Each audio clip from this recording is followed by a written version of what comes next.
A oração que Jesus nos ensinou, ela traz a afirmação, o pão nosso. E é curioso porque vem no plural. Não diz o meu pão de cada dia me dá hoje, mas o pão nosso. Isso porque o nosso Deus é amor e o nosso Deus é comunidade, é relacionamento.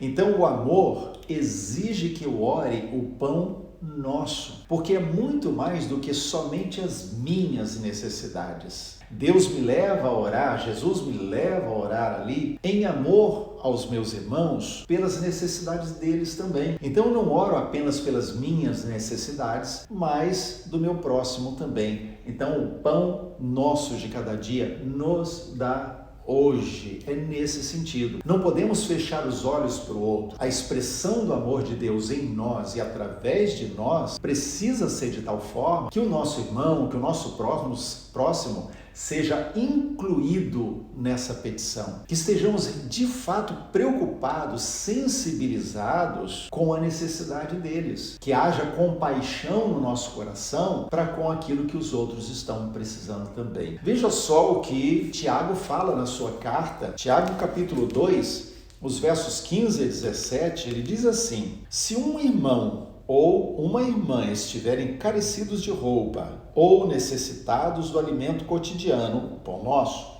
e qualquer dentre vós lhes disser, ide em paz, aquecei-vos, fartai-vos, sem contudo lhes dar o necessário para o corpo, qual é o vosso proveito disso?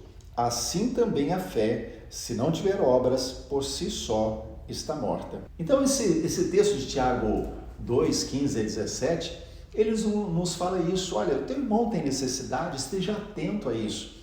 Talvez você não tenha o recurso, mas no mínimo você pode orar o pão nosso, o mesmo pão que eu peço para mim, eu peço para ele. A mesma resposta de oração por uma necessidade material que eu peço para mim, eu peço para o meu irmão também.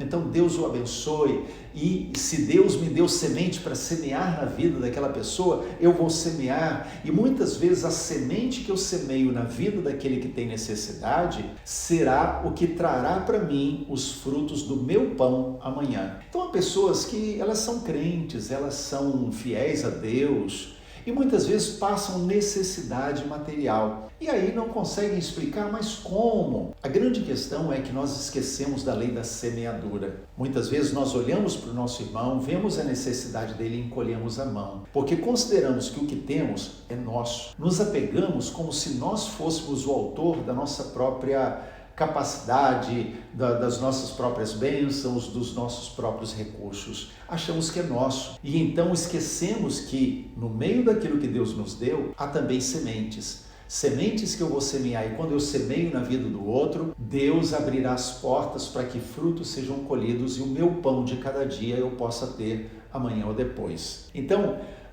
toda vez que Deus me concede algo, me dá algo, eu preciso entender que eu incluo outras pessoas nessas bênçãos. Por quê? Porque no final das contas, tudo pertence a Deus.